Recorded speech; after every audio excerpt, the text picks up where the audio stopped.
to Integrated EDU, where innovation meets education. Here we explore fresh strategies, creative learning pathways, and powerful tools to boost student engagement and growth.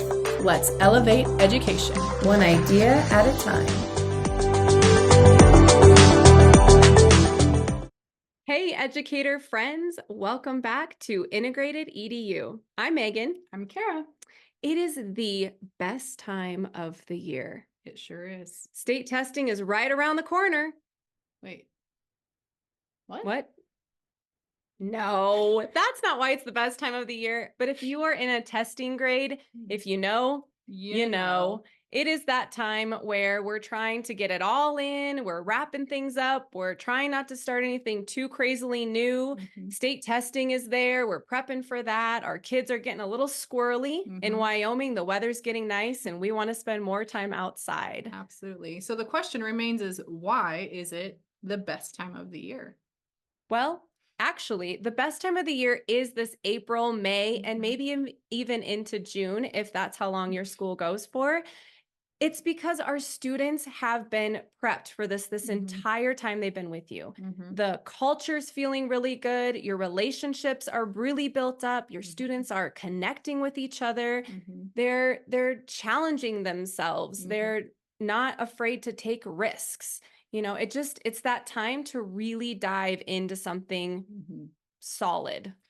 Yeah, we always describe this time of the year as, we're no longer doing the how piece. In my mind, I think of, we're not learning how these students learn anymore. We're not figuring out how they work together anymore. They're not figuring out how we operate or how the routines, the procedures, how they work. All of that has been established through all of the hard work that we have done throughout the school year.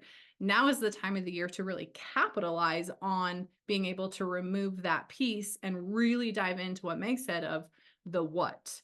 Because with state testing right around the corner, we want to use that to our advantage and create units and time and learning where students can really dig into what they need to know in order to be prepared for testing. Yeah. One thing we really aren't very excited about when teachers say is it's testing. We don't have to teach anymore. Teaching has stopped. This is when we're done.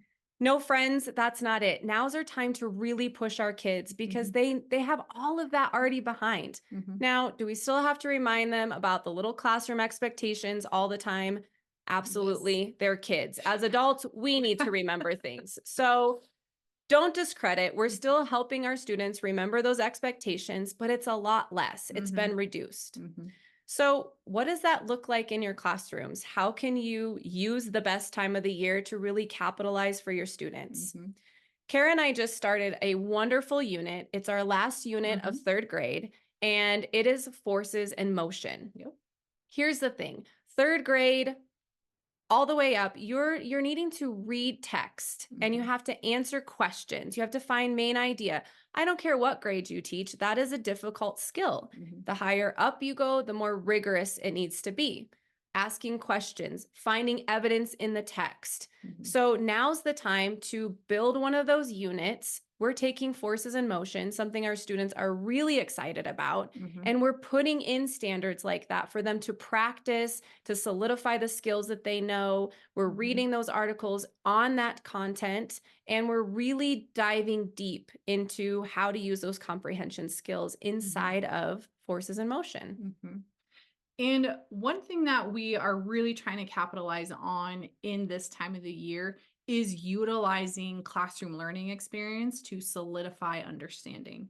So when Meg is talking about these forces in motion and using all of these skills and standards that we want to make sure that they hit, that they know how to use appropriately, we are still using those articles and we're still doing those skills, but we are also doing it inside of an experience. So it might not look like just a student sit and get like rote practice over and over and over again. Instead, they're getting that practice through an experience.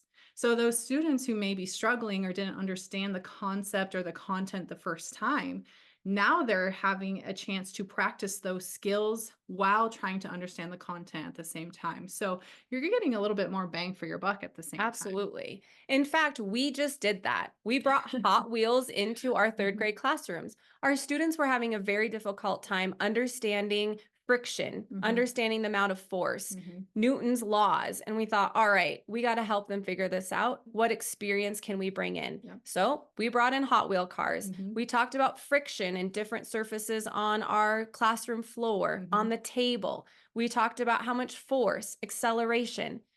You guys, you wouldn't believe it, but the next time that they went, not only did their writing improve tremendously, they were mhm, using the vocabulary, yep, their sentences were complex, mhm, but their reading also, being able to read about it and then write about it. mhm, Because the more that you know about it, the more you're able to produce that information out. mhm, So those experiences, like Kara's saying, solidifies a lot of that abstract learning into something very concrete. mhm.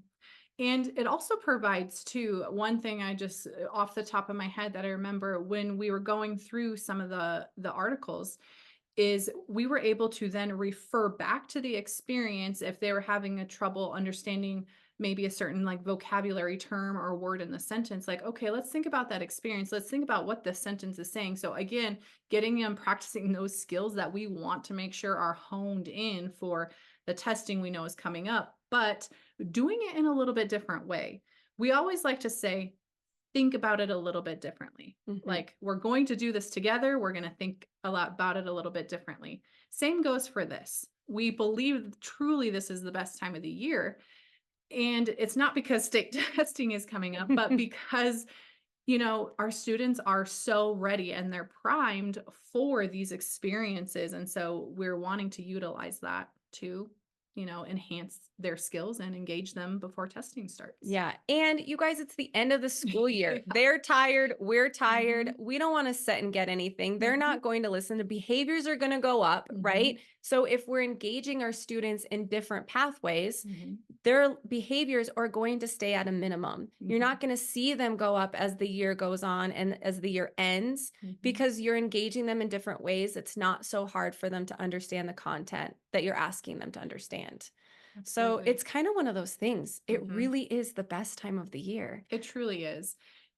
Also, you can kind of, if you're thinking about, your students and where they're at, you can plan a little bit more complex Yes. experiences because, they already know and can follow the expectations.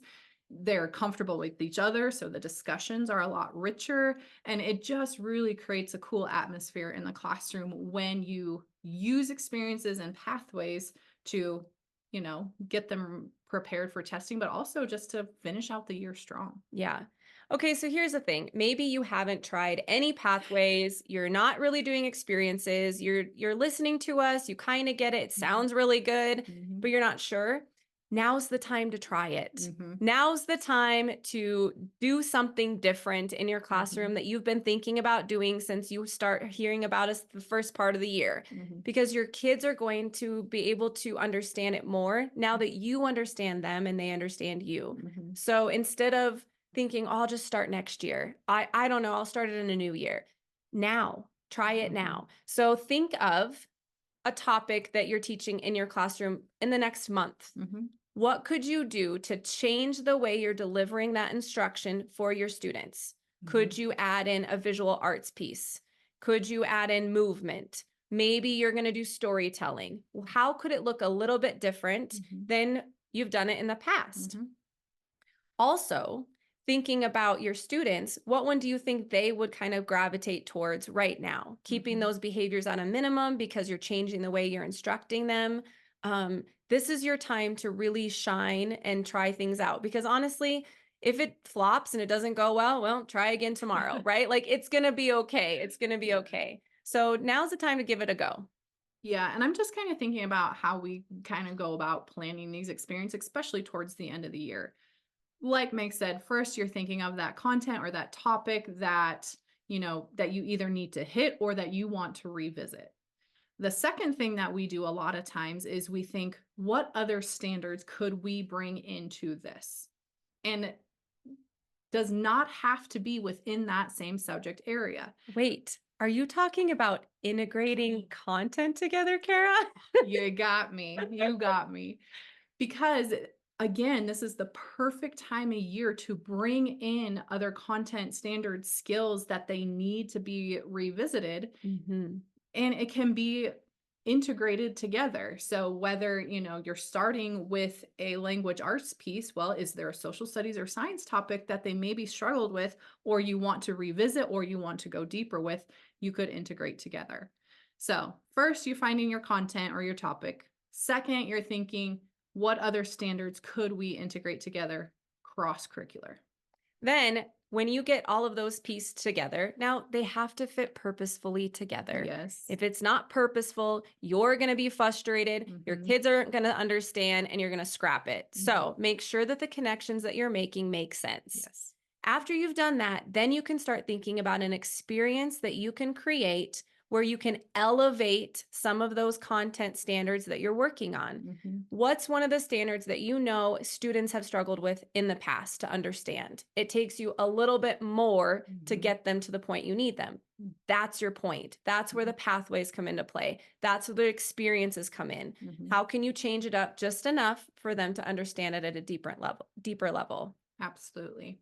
And truly, depending on how long your lesson or your unit is, we encourage you to have multiple. Now, if you're just getting started, don't go crazy, but try to at least get 2 to 3 pathways or experiences inside of that unit to really elevate the content or skills you're wanting them to practice, especially thinking if hitting the end of the year strong and the skills you want them to really hone in on before they do any type of testing. Yeah.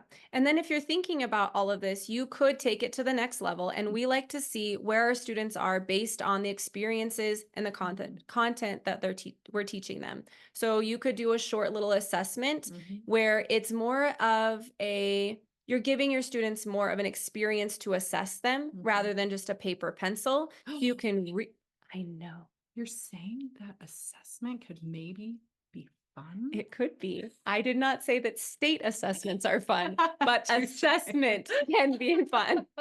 That's very true. That's Would it very true. okay, this is a side thing. Wouldn't it be cool if our state assessments incorporated pathways or experiences to assess our students of where they really are?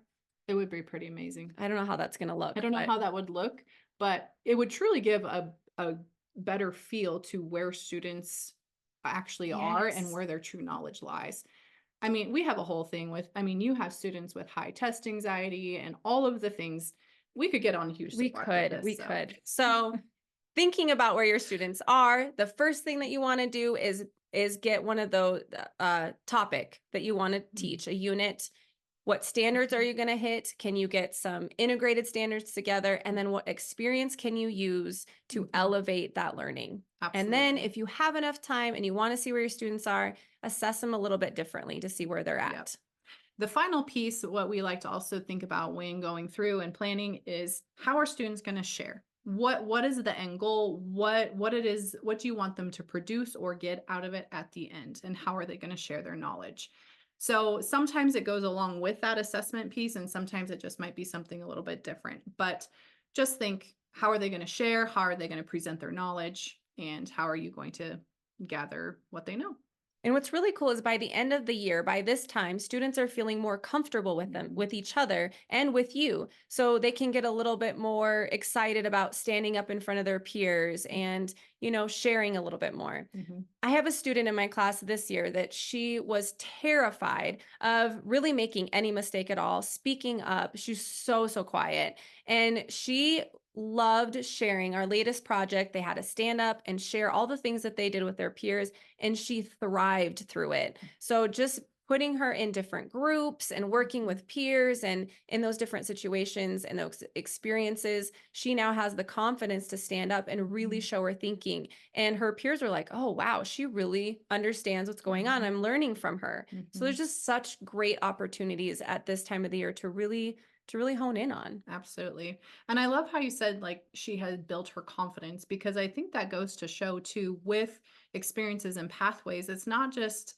content and Mm, skill that we're building up in our students. It's life skills and just that, self-awareness and confidence and all of the things that go along with, growing as an individual. And I think giving them that opportunity and a safe place to do that is really a powerful thing. Yeah, I agree. Mhm. Oh, best time of the year. Best time of the year. All right. So if you're getting stuck a little bit on, well, how do we create some of these things? What are the pathways again? What experiences could we use? Good news for you. You can head on over to our website, integratedk12.com. If you sign up for a newsletter and get really awesome free resources, you can get 10 free classroom experience ideas to implement tomorrow. Absolutely.